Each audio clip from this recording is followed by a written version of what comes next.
Why don't you sit here? Bill can sit here. Well, thank you.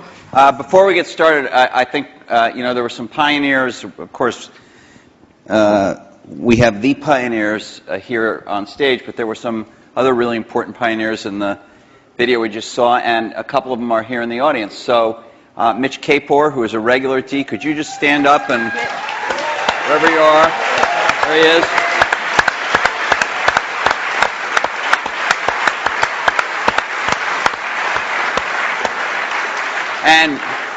And Fred Gibbons, who has not come to D before but is here tonight. Fred.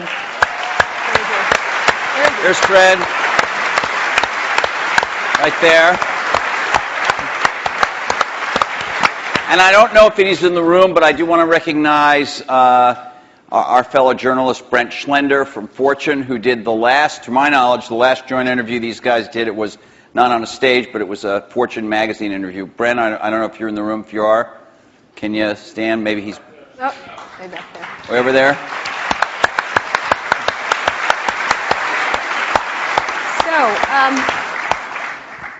So let's get started. I wanted to ask, there's been a lot of mano a mano catfight kind of thing in a lot of the blogs and the press and stuff like that. And we wanted to, the first question I kind of was interested in asking is what you think each has contributed to the computer and technology industry, starting with you, Steve, for Bill, and vice versa. Well, Bill built the first software company in the industry. And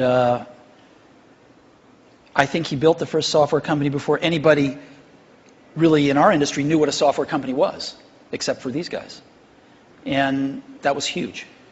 That was really huge. And the business model that they ended up pursuing turned out to be the one that worked really well, for the industry. Mm-hmm. So I think, but the biggest thing was Bill was really focused on software before almost anybody else had a clue that it was really the software. That's what I see. I mean, a lot of other things you could say, but that's the high order bit. And I think building a company is really hard, and it requires your greatest persuasive abilities to hire the best people you can and keep them at your company and keep them working, doing the best work of their lives, hopefully. And Bill's been able to stay with it for all these years.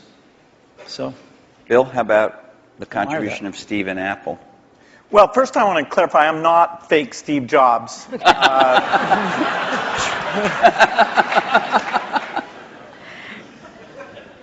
What Steve's done is quite phenomenal. If you look back to 1977, that Apple II computer, the idea that it would be a mass market machine, the bet that was made there by Apple uniquely, there were other people with products, but the idea that this could be an incredible, empowering phenomena, Apple pursued that dream.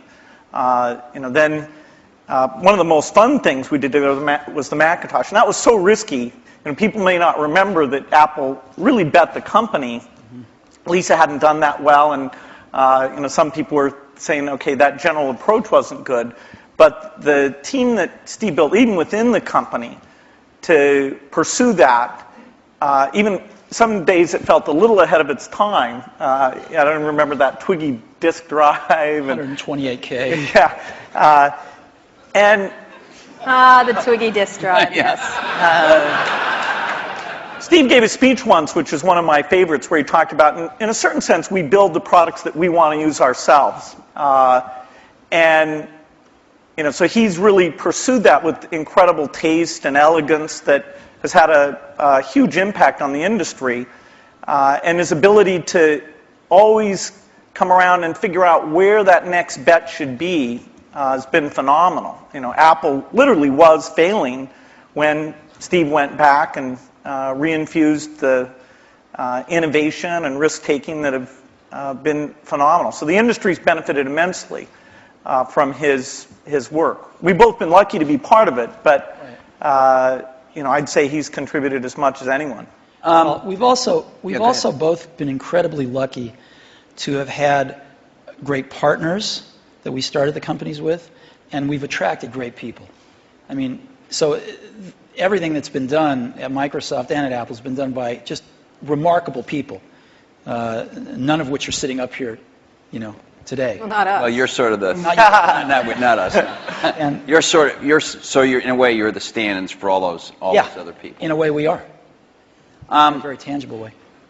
So Bill mentioned the Apple II in 1977 and 30 years ago, and there were a couple of other computers with which were aimed at the idea that average people might be able to use them. And looking back on it, a really average person might not have been able to use them by today's standards, but it certainly broadened the base of who could use computers.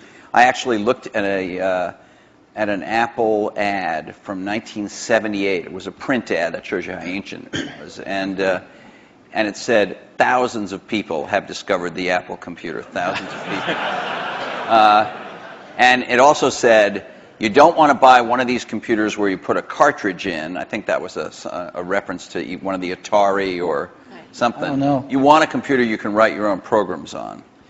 And so the world, and obviously people We had still some but- very strange ads back then. We had one where it was in a kitchen, and there was a woman that looked like the wife, and she was typing in recipes on the computer with the husband looking on approvingly in the back. Stuff like that. Yeah, how did that work for you? I don't think well.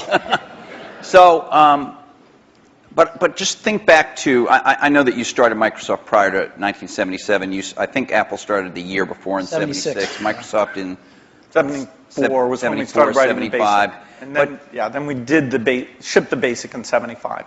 Okay.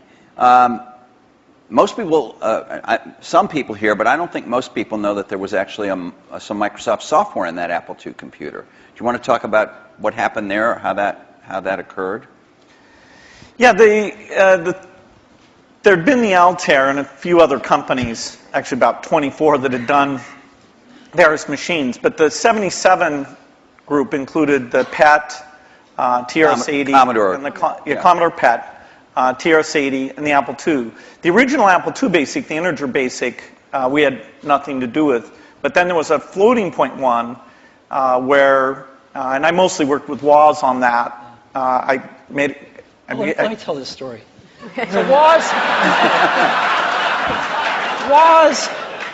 my partner, we started out with this guy named Steve Wozniak, brilliant guy. He writes this BASIC that is like the best BASIC on the planet. It does stuff that no other BASIC's ever done. You don't have to run it to find your error messages. It finds them when you type it in and stuff. It's perfect in every way, except for one thing, which is it's just fixed point, right? It's not floating point. And so we're getting a lot of input that people want this BASIC to be floating point. And like we're begging Woz, please make this floating point. Who's we? How many people are in Apple? Well, me. We're begging Woz to make this floating point, and he just never does it. And he wrote it by hand on paper. I mean, he didn't have an assembler or anything to write it with. It was all just written on paper, and he'd type it in. He just never got around to making a floating point. Why? Well, this is one of the mysteries of life. I don't know, but he never did. And so, Microsoft had this very popular, really good floating point BASIC that we ended up going to them and saying, help.